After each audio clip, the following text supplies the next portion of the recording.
Despegamos con Lorenzo Ramírez.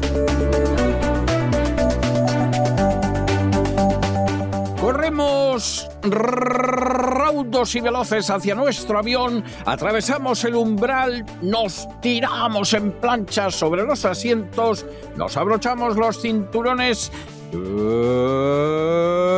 despegamos y nos vamos elevando por los aires hasta alcanzar nuestra altura y nuestra velocidad de crucero. A mi lado, don Lorenzo, ¿qué hace usted abrazando de esa manera a esa lata de gasolina? Que es que estoy viendo que de pronto va a decir usted mi tesoro, ¿qué pasa con la gasolina? Muy buenas noches. Pero no se iba a acabar, don César, no se iba a acabar la gasolina. Eso lo llevo yo oyendo desde mi infancia, ¿eh? O sea, no le exagero, desde mi infancia, que fue long time ago, bueno, llevo yo oyendo lo del final de la gasolina. Había un tema aquello, que se iba a acabar el petróleo, ¿no? Todo. Porque ya iba a llegar un momento en el que ya pues, se acabara el petróleo y por lo tanto íbamos a tener precios de $200, $300 forever, para siempre. Y esto hacía necesario pues, hacer una reconversión industrial y energética. Pues señores, cuentos, patrañas. En estos momentos no hay buques para tanto petróleo.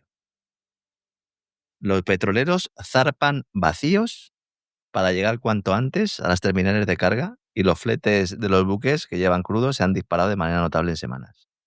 Así que fíjense cómo está esto. Claro, alguno dirá, bueno, pues si sobra petróleo, entonces bajar el precio. Sí, está bajando el precio. Por debajo de los $60. ¿Y nosotros vamos a pagar la gasolina más barata? No, la vamos a seguir pagando carísima.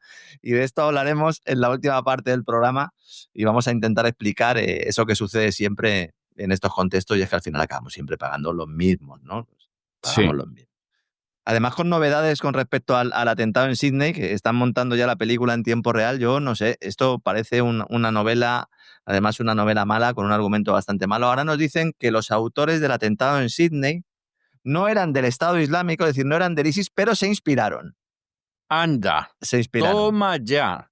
Es decir, dijeron, oye, a ver, atentados, ¿quién comete atentados así sangrientos y tal y que los hagan relativamente bien desde el punto de vista del terrorista, por supuesto? Dice, pues los tipos del ISIS.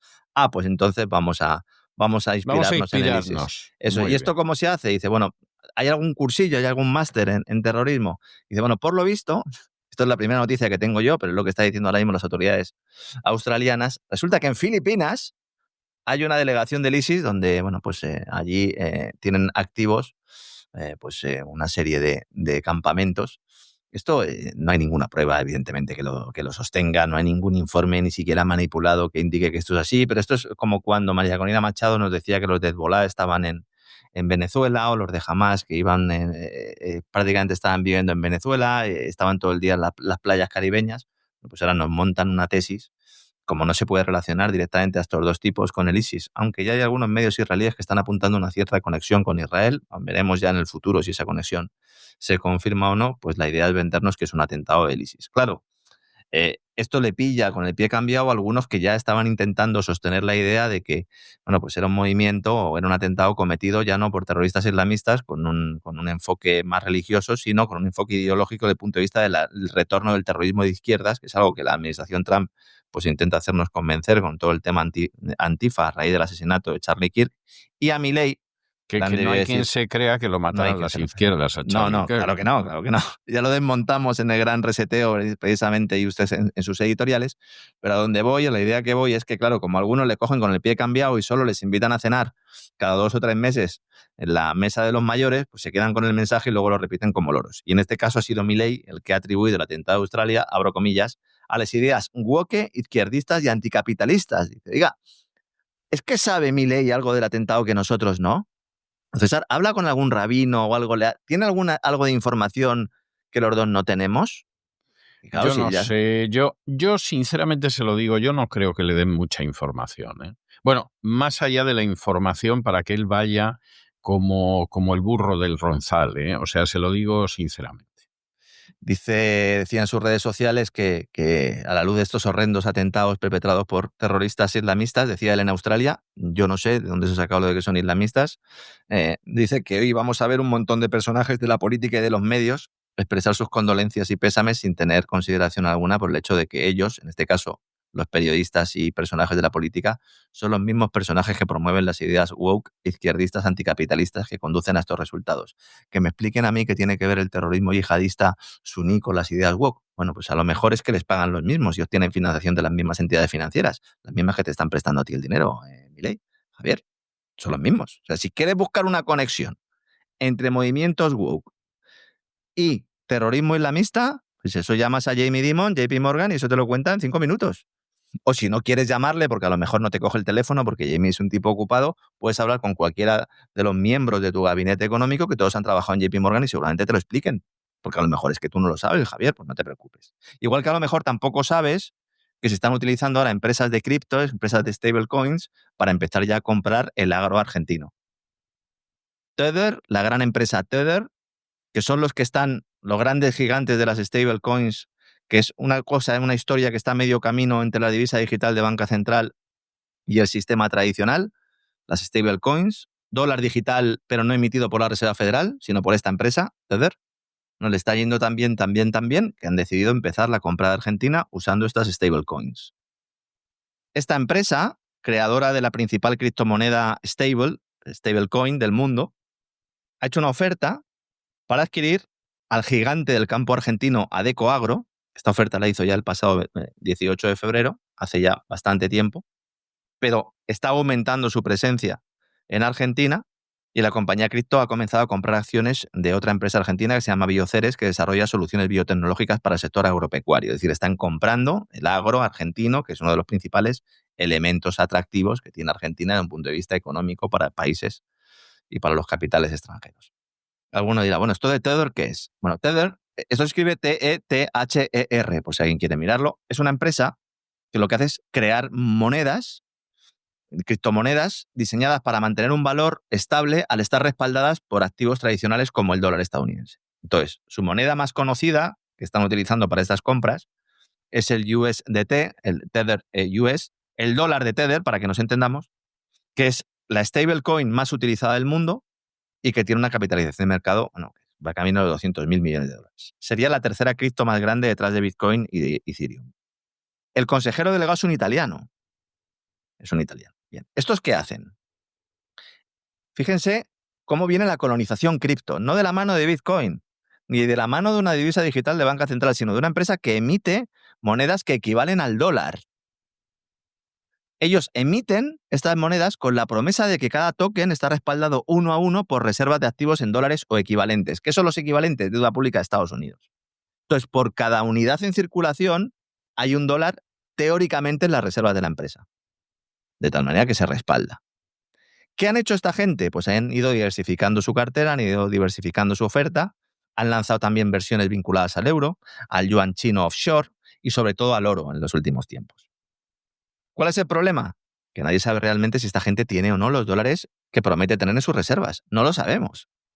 De hecho, durante años la empresa ha afirmado que cada dólar Tether estaba respaldado íntegramente por dólares en cuentas bancarias, pero ha habido investigaciones, ha habido documentos legales que han revelado que en ciertos momentos sus reservas incluían otros activos, como bonos, por eso he dicho lo de la pública de Estados Unidos, y en algunos casos activos crediticios, activos financieros. De hecho, el gobierno de Estados Unidos ha multado a Tether por afirmaciones engañosas sobre sus reservas. Esta es la gran empresa de moda en estos momentos, y por eso quería empezar hablando hoy de eso, porque más allá de la colonización que pueda realizar en la Argentina, que iba a decir que le preocupa a poca gente, porque hay muchos argentinos incluso que parece que están contentos con esto, pero es que están realizando compras masivas con dinero creado de la nada, utilizando precisamente estos dólares digitales sin ningún tipo de respaldo por parte del Tesoro de Estados Unidos. Y han llegado al punto de hacer una oferta para comprar el equipo de fútbol, la Juventus, uno de los equipos italianos con más de rancio abolengo y con más predicamento y con más títulos del mundo. Entonces esta gente va por todo. Entonces los tentáculos de esta empresa buscan acapararlo todo. Están en el deporte, evidentemente, al ser el consejero delegado italiano, pues se entiende un poco lo de la Juventus y su equipo de la infancia.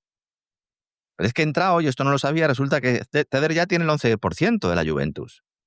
Y ahora ha presentado una oferta a la familia Agnelli, que son los de Fiat, que en principio les han dicho que no, para conseguir el resto del equipo.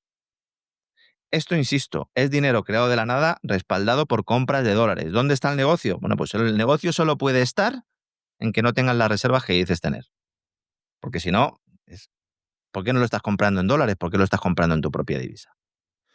Ya he explicado en alguna ocasión el movimiento de las stablecoins, lo peligroso que es. Vamos a ver, aquí tenemos una reforma monetaria mundial en la cual hay dos sistemas fundamentales a los que se van. Uno, el divisa digital de banca central, que es el Banco Central emite moneda digital, equivalente al euro, al dólar, al yuan, etcétera, etcétera, y tiene el control ese Banco Central de toda la información, de la emisión, de los datos, de todo. Lo puede compartir con entidades financieras, de hecho en Europa se va a hacer así, o puede no compartirlo, como se hace en China, donde es directamente el Banco Central chino el que parte y reparte. En Estados Unidos el Congreso se negó a esto, lo rechazó. Y Trump ha hecho campaña diciendo que él también está en contra de eso. Problema, que al mismo tiempo que se rechaza esa moneda digital de banca central, lo que se está favoreciendo es que haya dólares digitales emitidos por compañías privadas. Y el que considere que esto es algo positivo, se tiene que hacer mirar sobre todo toda la teoría relativa al supuesto y la práctica, la supuesta existencia de un mercado. Porque aquí no hay ningún mercado. ¿Qué está haciendo Tether en los últimos tiempos para que haya confianza en este sistema? Comprar oro. Y en estos momentos ya compra más oro que muchos países. Nos estamos fijando mucho siempre en BlackRock, en JP Morgan, en determinados agentes financieros. Cuidado con este tipo de compañías que vienen a quedárselo todo. En estos momentos se han convertido en uno de los mayores compradores de oro del mundo, como digo. Algunos consideran que este es una de las empresas que más manipula el mercado cripto. ¿Por qué compra oro? Porque existe una mayor garantía de respaldar todo el sistema monetario si compras oro que si compras dólares. Y esto es un mensaje que también se están lanzando al resto del mundo. ¿Qué también hacía Tether? Comprar bitcoins. Ahora, ¿qué ha hecho? Ha detenido las compras masivas de Bitcoin para respaldar su moneda y en paralelo se ha convertido en el mayor comprador institucional de oro físico del planeta, superando al Banco Central de Brasil, al Banco Central de Turquía. Entonces, aquí lo que tenemos es una situación en la que los propios impulsores de este proceso de reforma monetaria están anticipando el fin del sistema fiat. Entonces, que un actor de este tipo compre más oro que muchos bancos centrales, ¿qué implica? Que parte del capital de este ecosistema cripto se está desplazando hacia activos clásicos de reserva. Ese proceso de desdolarización también surge en estos puntos. Y luego hay un componente estratégico, es decir, la compañía impulsa tokens, monedas digitales, criptodivisas, como quieran denominarlo, respaldado por oro, y así planteas, y esta es la clave aquí, un modelo híbrido entre el dinero digital y los activos físicos. Entonces esto es un banco central paralelo, sin marco regulatorio, sin ningún tipo de control ni de transparencia. Y es una de las criptomonedas con mayor potencial. Estamos en una guerra monetaria en la que además de estos movimientos en el ámbito corporativo tenemos movimientos a nivel de Estado, ¿no? Recomiendo una gran entrevista a Michael Howell en The Market, la tienen en inglés, themarket.ch, Michael Howell, que toca un tema que me recomendaba además uno de los inversores españoles, uno de los gestores, Fernando Luque, que me ha mandado el enlace, gracias Fernando. El artículo es muy interesante y aquí toca un tema que está pasando también muy desapercibido y es la lucha monetaria entre Estados Unidos y China, no tanto entre el dólar y el yuan, sino precisamente entre estas stablecoins y el oro. A Estados Unidos no solo le interesa el desarrollo de las stablecoins de Tether y compañía porque implica compra de letras del Tesoro americano. Porque claro, si tú necesitas respaldar tu divisa con bonos o con dólares, ¿qué haces? Comprar deuda de Estados Unidos. Si compras deuda de Estados Unidos, lo que estás haciendo es aumentar la deuda de Estados Unidos y, por lo tanto, facilitando la refinanciación de esa deuda de Estados Unidos. Pero no solo por eso, sino sobre todo porque quiere cargarse el sistema eurodólar y el sistema SWIFT de paso. Y esto está pasando muy desapercibido. Estados Unidos no quiere admitir un contexto global en el cual los dólares los tengan chinos. Quieren el control de los dólares que circulan fuera de Estados Unidos. Por otra parte, China quiere devaluar su divisa, no tanto respecto al dólar, sino respecto al oro. Por eso no paran de comprar oro. Entonces, ¿podría Estados Unidos golpear, desestabilizar el sistema monetario chino, obligándole a vender dólares, haciendo bajar la cotización del oro? Podría. Pero también esto sería pegarse un tiro en el pie porque acumula bastantes reservas. Esta lucha, entenderla bien, nos ayuda a comprender y a salir de ese mensaje y de ese mantra de que uno puede vender toda la deuda pública a Estados Unidos o de que no les interesan los dólares. No. En estos momentos, Estados Unidos quiere aprovechar esta revolución monetaria de la mano de estas empresas, con esos tecnócratas también muy cercanos a Silicon Valley, con esa familia de Donald Trump que también está haciendo mucho dinero en el tema Pero cripto. muchísimo, ¿no? Muchísimo. El propio Steve Witkoff tenía también, empresario inmobiliario, también tenía dinero cripto. Nadie quiere meterse ahí, don César, pero aquí no Sí, es que para sea no un querer conflicto. meterse. Claro. Es como aquello de martes y 13 de ella. No quería, oiga, no quería. Pues en eso están, sí, en que no querían. Entonces, claro, hay unos determinados agentes que están teniendo mucho poder y mientras Trump dice públicamente que no hay ningún problema, no hay ninguna amenaza, que no va a haber ninguna divisa digital de banca central, que el dólar digital no existe, en realidad sí existe a través de las stablecoins. Y cuidado porque se están creando bancos centrales paralelos. Esto a modo de... Ya sé que es un poco para los más cafeteros, pero también hay mucha gente interesada en todos estos movimientos y normalmente no suelo hablar de ellos y hoy quería aprovechar el tema argentino para hacerlo. Desde el punto de vista geopolítico, novedades en Ucrania. Estados Unidos le ha dicho a Zelensky, mira, tú me vas a ir ya retirando las tropas de la República Popular de Donetsk, me la vas retirando. Dice, bueno, pero va a haber acuerdo de paz. Dice, tú de momento vete retirándolas, que es lo que se ha trasladado de las conversaciones que se produjeron ayer en Berlín. Retiras ejército de la parte oriental de la República Popular de Donetsk, que los propios soldados están deseando salir de allí corriendo, como parte de cualquier acuerdo para poner fin a cualquier tipo de conflicto.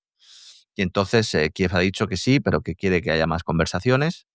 Y Zelensky pues, ha comentado públicamente que no está siendo fácil, pero que está todo avanzando relativamente en el marco productivo. ¿Cuál es el asunto? ¿Qué es lo que le está prometiendo Estados Unidos a Zelensky? Le ha dicho, mira, tropas OTAN no vas a tener en el país. Las tuyas las vas a retirar de la República del Donbass, las vas a apartar de esa línea del frente. Y a cambio, te ofrecemos esa entrada en la Unión Europea, lo comentamos ayer, pero además un estatus en el cual tú no estés en la OTAN, pero estés protegido por el artículo 5 de la OTAN. Es decir, el artículo 5 que estipula que un ataque contra un miembro de la OTAN se considera un ataque contra todo el bloque. Que es un artículo que se están pasando por el arco del triunfo porque a Hungría Sí. se le está atacando, que a Polonia Sí. se le atacó en su momento y aquí todo el mundo a Turquía, ¿no? Y se hace la vista gorda. ¿Cuál es el mecanismo aquí? Precisamente Steve Witkoff, que es el que le daba una palmada a Zelensky en el hombro, algunas de las fotos que han aparecido relacionados con esta visita, con este encuentro en Berlín. Lo que le dicen es, mira, nosotros te garantizamos que te vamos a defender, pero aquí tropas no vamos a tener. Y de esa manera cumples con el requisito impuesto por Rusia de que no haya tropas OTAN en Ucrania. Eso serían las famosas garantías de seguridad que estaría ofreciendo Estados Unidos a Zelensky. Entonces, Washington, ¿qué espera? Pues que Moscú diga, perfecto, acepta este término en un acuerdo final y permite la adhesión de Ucrania a la Unión Europea. Putin, que sabe latín, algo de griego seguramente también, ha salido públicamente y ha dicho, sí, nosotros estamos de acuerdo en que Ucrania pertenezca a la Unión Europea. Y claro, a partir de ese momento no hay obstáculos grandes que establezcan que pueda haber una confrontación en las negociaciones, apartando el tema de los activos rusos y de la cesión territorial. Entonces se está avanzando lento, pero se está avanzando. ¿Qué ha dicho Zelensky? Dice, bueno, vamos a hacer una cosa, vamos a hacer una tregua en Navidad. Y entonces le han dicho los rusos, no, de tregua navideña nada. Esto ya lo hemos vivido, ya hemos tenido altos el fuego que no se han cumplido y nosotros no vamos a hacer ninguna tregua navideña. Nosotros lo que queremos es llegar a un acuerdo a largo plazo, un acuerdo de paz. Lo de la tregua navideña, por lo visto, no se le ocurrió solo a Zelensky, sino que ha sido Friedrich Merz, el alemán, quien se le ha ocurrido esto y es el que lo ha dicho en rueda de prensa. Ya todo esto, pues mientras tanto, Jared Kushner también, pues intentando meter la cuchara en ese plato, en esa versión moderna y refinada, y con más dinero y con más clase seguramente, del hijo de Biden, ¿no? Yo veo ahí paralelismos, seguramente por el tema de la familia del presidente, pero al final tenemos ahí a familiares que no tendrían que estar en la mesa sentados y negociando, ¿no?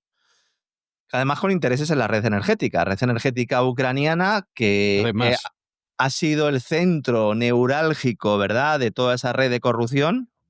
Recordemos que el escándalo de corrupción, el gran último escándalo, surge precisamente en torno a la gestión de las ayudas para mejorar y para reparar buena parte de las redes eléctricas del país, una red energética que ahora mismo, según el Washington Post, la ucraniana está al borde del colapso.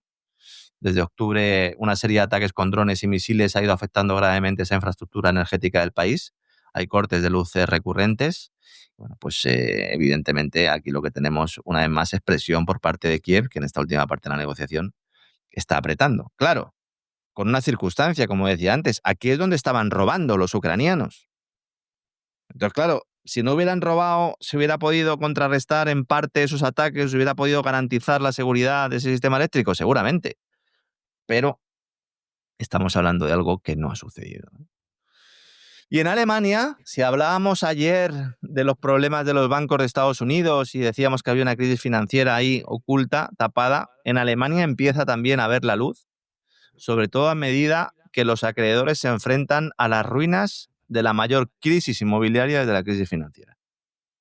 En estos momentos hay un problema también inmobiliario en Alemania. Alemania ahora tiene todos los problemas prácticamente económicos a la vez. Un mercado construido sobre financiaciones muy complejas de varias capas en las que pequeñas aseguradoras y fondos de pensiones suelen realizar las apuestas más arriesgadas, cuando en teoría debería ser lo contrario, ¿no, César? La labor aseguradora de los fondos de pensiones es invertir en algo seguro, ¿no? exactamente, Bien. exactamente. ¿Qué pasa? Que como los bancos se retiran parcialmente, pues entonces llegan estos fondos de pensiones y aseguradoras en la búsqueda de la rentabilidad y desesperados por obtener rendimiento, sobre todo en toda la era de tipos de interés negativos, a lo largo de los últimos años, fueron comprando con valoraciones muy optimistas, sobre todo en las últimas etapas del auge, a menudo confiando en asesores externos que eran quienes se lo llevaban crudo, y estos sí que estaban en la órbita de las grandes consultoras y de las grandes gestoras de inversión. Entonces muchos se vieron desbordados y ahora pues se están enfrentando a unos procesos de reestructuración muy complejo que lleva ya unos cuantos meses, que se está más o menos tapando y que, como digo, están en una situación muy similar, una situación tan mala como la que sucedió en la crisis de 2007-2008. Si a esto se une pues la crisis de la industria alemana, el caso de Volkswagen es el más evidente, ayer lo mencionaba por encima. Volkswagen ha cerrado por primera vez en su historia una planta de producción en Alemania. La fábrica de cristal de Dresde se acaba de convertir en un centro universitario, César. Es tremendo. Bueno, y Volkswagen está cerrando también factorías cuando no las han cerrado desde hace más de un siglo. O sea, desde hace un siglo. Es algo impresionante lo que está viviendo Alemania. El canciller alemán, por lo visto, ha decidido arrancarse los ojos y no verlo, pero verdaderamente es preocupante. Hay que decir que es la primera vez en los 88 años de historia de Volkswagen que se clausura una línea de producción en Alemania. Porque no es que tuvieran una fábrica que cierra ni que no tuviera actividad, no. O sea, estos han ensamblado cientos de miles de vehículos desde el año 2002, que, bueno, unos 200.000 vehículos. Se dice pronto, ¿eh? Sí, estaríamos hablando de una cifra que equivale a menos de la mitad de la producción anual de la planta central que tiene Volkswagen en Wolfsburgo, que esa seguiría funcionando. Esta, que digo, es la fábrica de cristal de Dresde, que he comentado que se convierte en un centro universitario. La factoría se reconvierte en un campus de investigación de inteligencia artificial y chips sobre las ruinas de la industria del motor alemana. ¿Qué ejemplo más claro de lo que está ocurriendo en estos momentos? Es decir, destruir para construir, build back better. O sea, primero destruyo y luego me quedo con todo eso por 4 duros, ¿no? Terreno que, como digo, va a ser alquilado a esa universidad técnica y van a instalar allí ese campus de investigación. Dicen que esto podría ayudar en el futuro también a la industria del motor alemana, pero esto también es fundamentalmente propaganda. Y luego las señales que llegan desde el sector químico, que es otro de los grandes polos y de las grandes potencias en la actividad económica alemana, que son muy alarmantes, porque aquí tenemos producción, ventas y uso de la capacidad productiva que están disminuyendo, mientras que los costes y la presión regulatoria siguen siendo elevados, ¿no? Entonces, la Asociación de la Industria Química lo destacaba esta mañana la prensa alemana, han presentado el balance anual del sector y dicen que se avecina un knockout, un caos, un panorama muy sombrío para la industria química alemana, en buena medida por haber roto esa alianza estratégica con Rusia, por haber volado Nord Stream 2 y por haber acabado, bueno, pues con todos esos suministros de hidrocarburos y de gas metano que necesita la industria química alemana como el comer.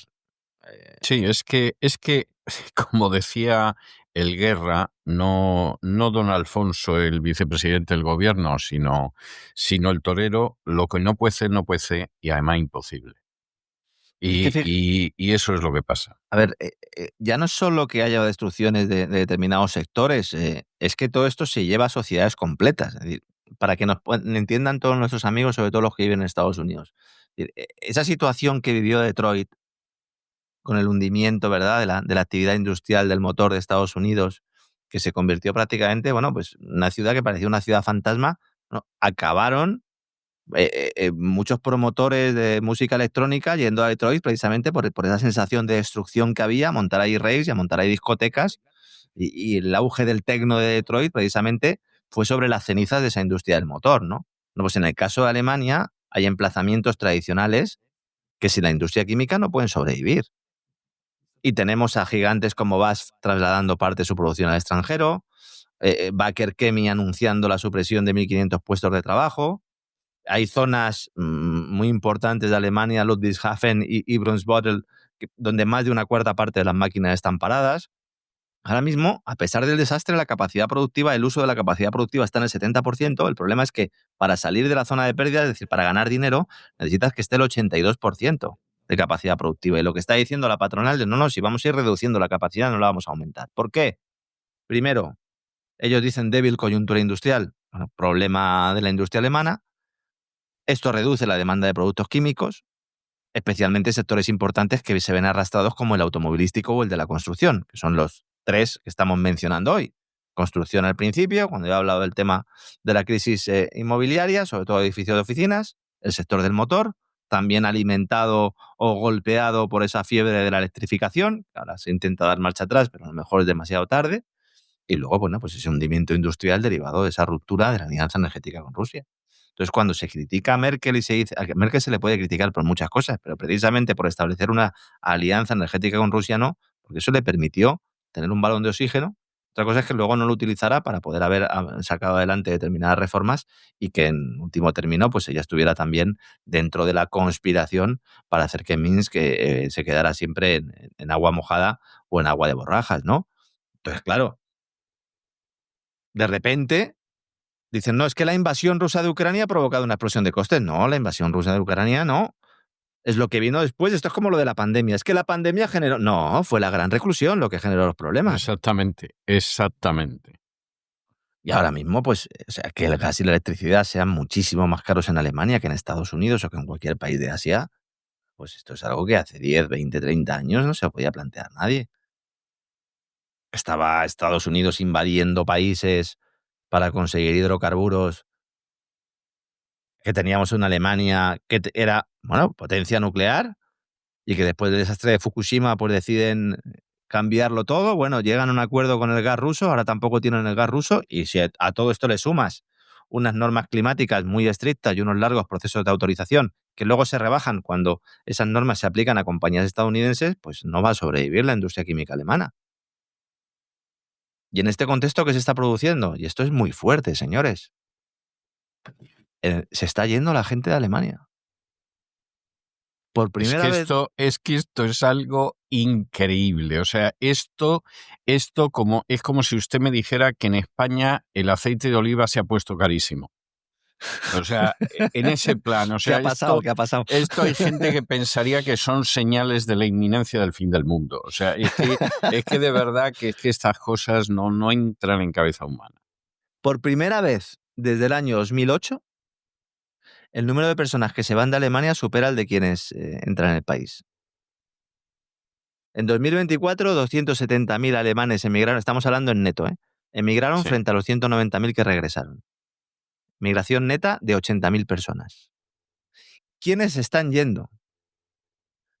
Pues lo peor de todo, y digo lo peor de todo porque todavía queda recorrido para que este éxodo aumente, no se están yendo los trabajadores, se están yendo los estudiantes y los jubilados. Lo cual es muy significativo. Muy significativo. Y también los trabajadores que están emigrando son aquellos que están altamente cualificados. Pues sí, porque ¿qué buscan? Mejores condiciones laborales, salarios más altos, impuestos más bajos, una mejor situación política, un gobierno que no quiera llevarlos a la Tercera Guerra Mundial, un gobierno que no quiera, claro, crear una economía de guerra y sustituir la industria química tradicional o de uso civil y el sector del motor por fábricas de armamento en Ucrania. Sí. Esto lo contaba el diario Die Welt hace un par de días, que decía además lo siguiente, lo voy a leer textualmente para que vean que no es una opinión mía. Además de las razones socioeconómicas, algunos alemanes abandonan su país porque sienten que ya no pueden expresar libremente su opinión y también sienten una erosión cultural. Pues claro, analicen a quién votaron prácticamente todos los alemanes del este. ¿A qué partido votaron? Pues a quien les está diciendo esto. Claro. Claro. Claro, pues sí, es que al final es tan de sentido común que dices, si es que no puede ser de otra manera. O sea, con todo el dolor de mi corazón, pero esto no tiene vuelta de hoja. En lugar de hacer a Ucrania más libre, lo que se está haciendo es, con países cercanos a Ucrania y con grandes potencias como Alemania, hacer el mismo proceso que se hizo en su momento con Ucrania, provocando un éxodo de la gente que se larga del país, porque hay una persecución política, hay una persecución económica y hay un apartheid ligado al ámbito cultural y al ámbito religioso. La gente se marchaba de Ucrania porque estaba perseguida por Kiev, no porque les estuvieran haciendo nada a los rusos. La gente se iba de Ucrania a Rusia. El éxodo, el gran éxodo ucraniano, es el éxodo a Rusia. Y ahora tenemos a alemanes largándose. Sí. ¿A Estados Unidos? Pues a Estados Unidos, sí. A China, también a China. Sobre todo los trabajadores altamente cualificados, ¿no? Los alemanes jubilados, pues la verdad es que desconozco a dónde irán, y los estudiantes, pues viendo el panorama que tienen por delante. O sea, en el momento en el que tu propia ciudadanía se larga, no tiene ningún tipo de apego ni de apoyo por considerar que su gobierno directamente nunca va a defender sus intereses, porque recordemos que Merz es el candidato de la CDU y es el que ha venido a sustituir a Olaf Scholz, que también tenía un respaldo popular nulo. Entonces, en teoría, en el primer año de gobierno tendría que haber algún tipo de apoyo popular, no sé, algún tipo de respaldo. Todo lo contrario, Friedrich Merz tiene ahora mismo un apoyo electoral, una intención de voto, si se celebran elecciones, del 16%, según las propias encuestas alemanas. Si además tenemos en cuenta que está gobernando con el SPD, que era el partido, en teoría, los socialdemócratas de Olaf Scholz, bueno, pues entonces, ¿qué pasa? Que no hay solución. Y ese es el sentimiento que empieza a tener muchos países de Europa. Sí, efectivamente. No hay solución, no hay solución, estamos en una crisis permanente, nos llevan a una crisis constante. Los mensajes son todos negativos, los que salen de los políticos. Pero es que por otro lado, no, vamos, es que no hay que ser tampoco un genio en geoestrategia para darse cuenta de lo que hay y de la que se avecina. Nadie dice, vamos a parar un momento esta locura, vamos a intentar defender, vamos a intentar mantener unas ciertas estructuras sociales y luego vamos a pensar en cuál es nuestra política de alianzas, vamos a limpiar nuestra casa por dentro. Nadie dice esto. Todos los discursos son siempre Rusia, Rusia, Rusia, Rusia, Rusia. Nadie habla de otra cosa. Nadie habla de otra cosa. Y entonces, claro, si no estás hablando de otra cosa y no estás diseñando medidas para intentar sacar adelante tu país, pues tu país no va a salir adelante, porque encima lo que estás haciendo es aprobar cuestiones y seguir determinadas agendas que perjudican a tu país. Por eso cuando dijo Friedrich Merz que iba a lanzar su otoño de reformas, Friedrich, estamos a 16 de diciembre, ¿eh? Y eso es lo que le están diciendo los empresarios día sí, día también. Todos los días en la prensa alemana hay alguna patronal la que le dice al canciller, oye, macho, ¿cuándo va a empezar esas reformas? Y entonces ahí se ve que el emperador está desnudo, porque la única reforma que hay es emitir deuda para mantener el maltrecho sector industrial alemán. Al final lo que hace es zombificarlo, echarle una mano a las familias para que puedan pagar sus facturas energéticas, que a quien se lo hubieran dicho esto hace unos años se habría vuelto loco. Claro. Bueno.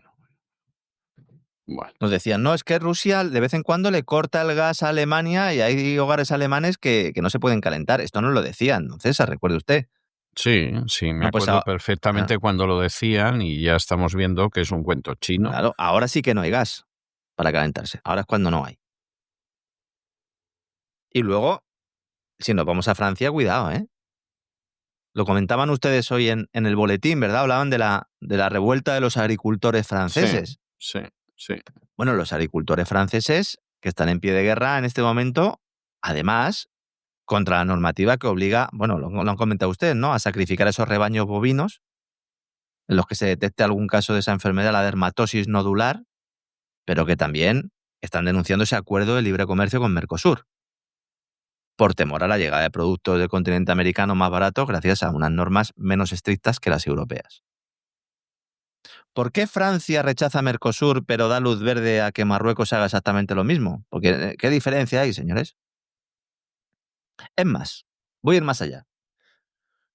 Las legislaciones fitosanitarias de los países del Mercosur son muchísimo más similares a las legislaciones que tiene Europa que las que pueda tener Marruecos. Muchísimo mejores. Más parecidas, más complementarias. Estamos hablando de una crisis brutal porque Francia va a firmar ese acuerdo y dice, no, o sea, como firmemos el acuerdo con el Mercosur ya nos cargamos del todo nuestra propia agricultura. Y tienes a los agricultores en la calle.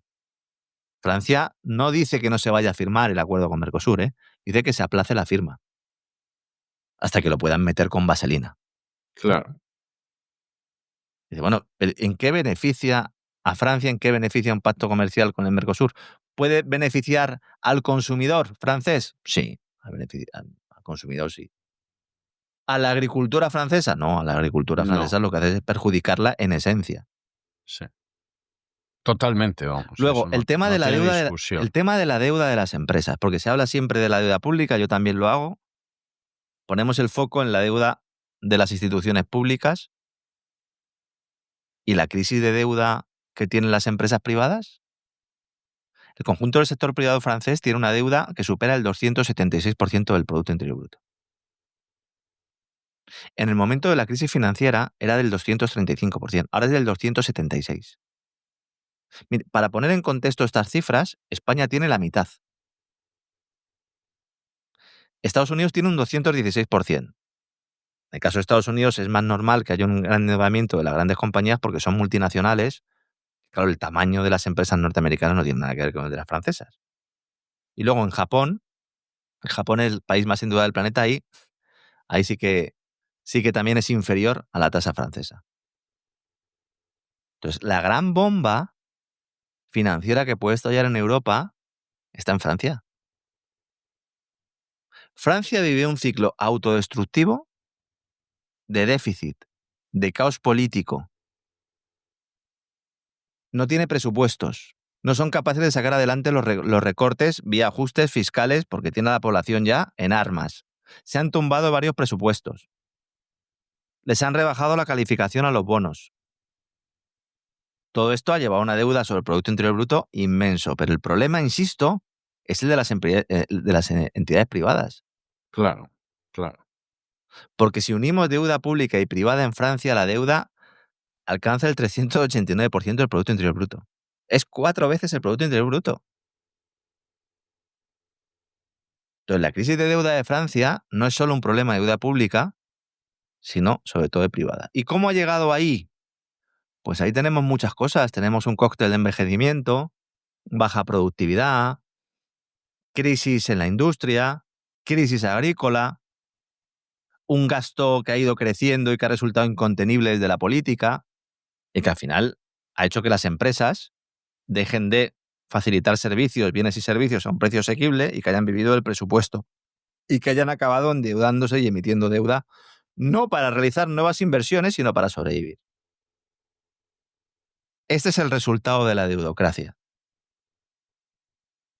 Y claro, pues si no hay inversión y desarrollo, no hay desarrollo, no hay innovación.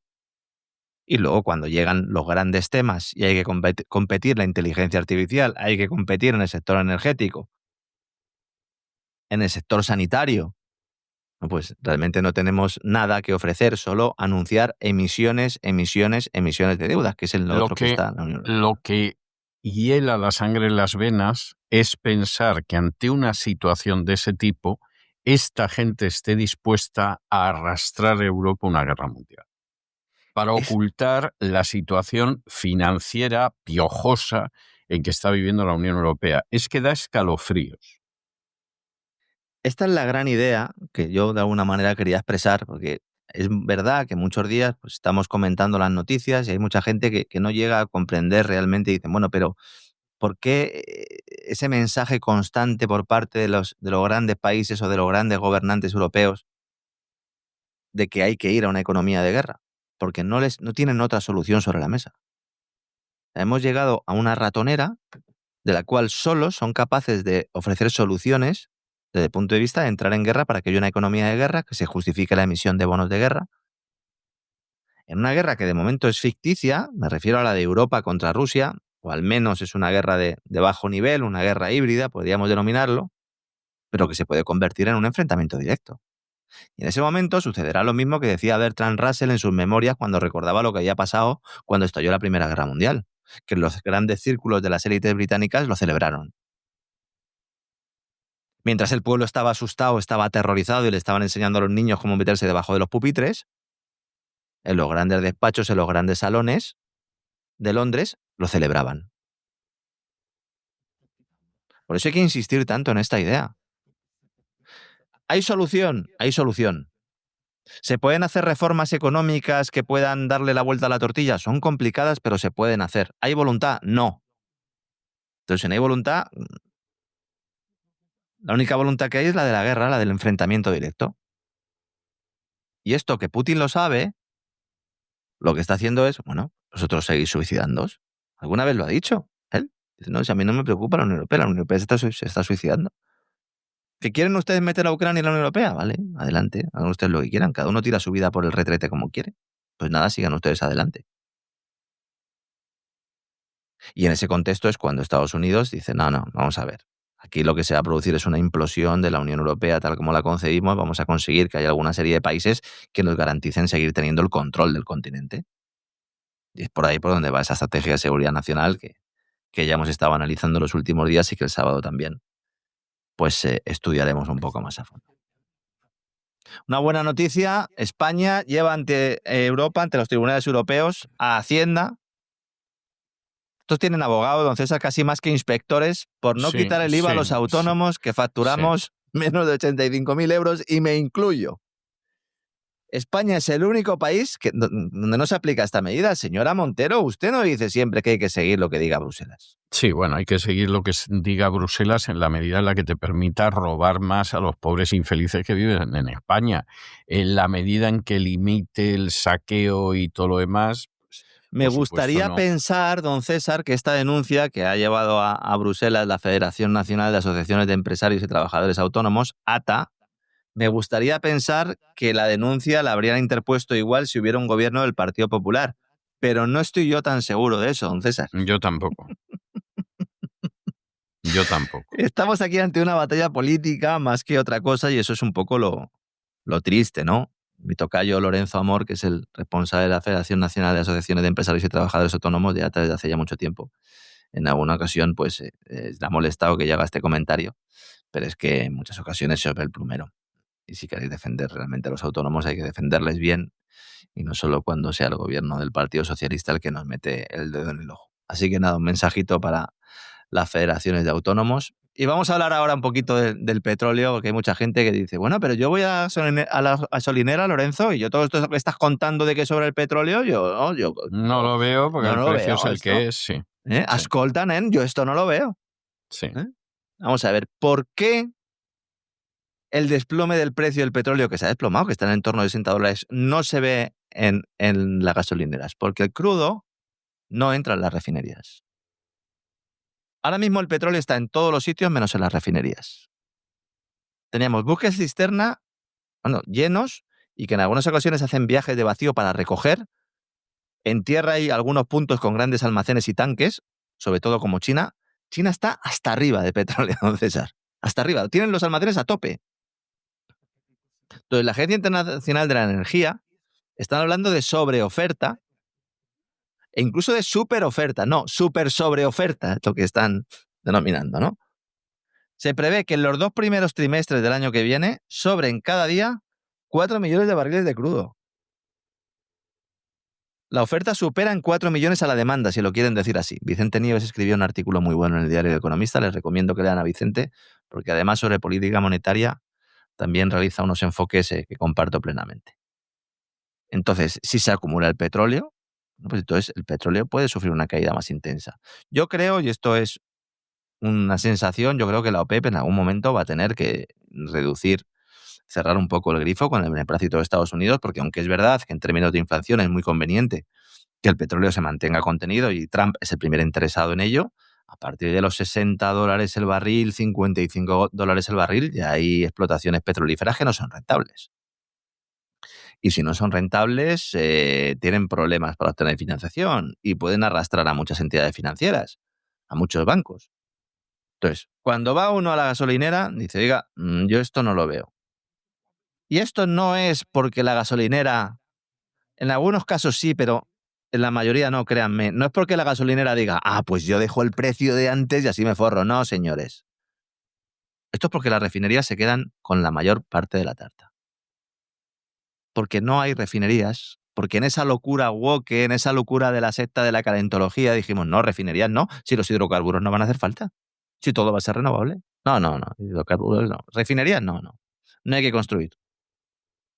Y entonces, como no ha ido creciendo el sector del refino, pues esta caída de precios en el petróleo no se traslada a la gasolina, al diésel o al combustible para aviones. A lo cual hay que sumar, evidentemente, los impuestos. Cada vez que están ustedes en el depósito o van ustedes a la gasolinera y llenan ustedes el depósito, de cada 10 euros, 7 es coste regulatorio. 7. Serían No está impuestos más mal, coste regulatorio. Claro. No está mal, ¿eh? Claro. Entonces, claro, tenemos aumento de la oferta de crudo y hay escasez en el mercado de productos refinados. ¿Esto qué genera? Si hubiera un mercado real, un mercado libre, la refinería de repente tiene un margen extraordinario y se generaría el incentivo para abrir más refinerías, ¿no? Si hacen falta, así es como funciona en teoría el mercado.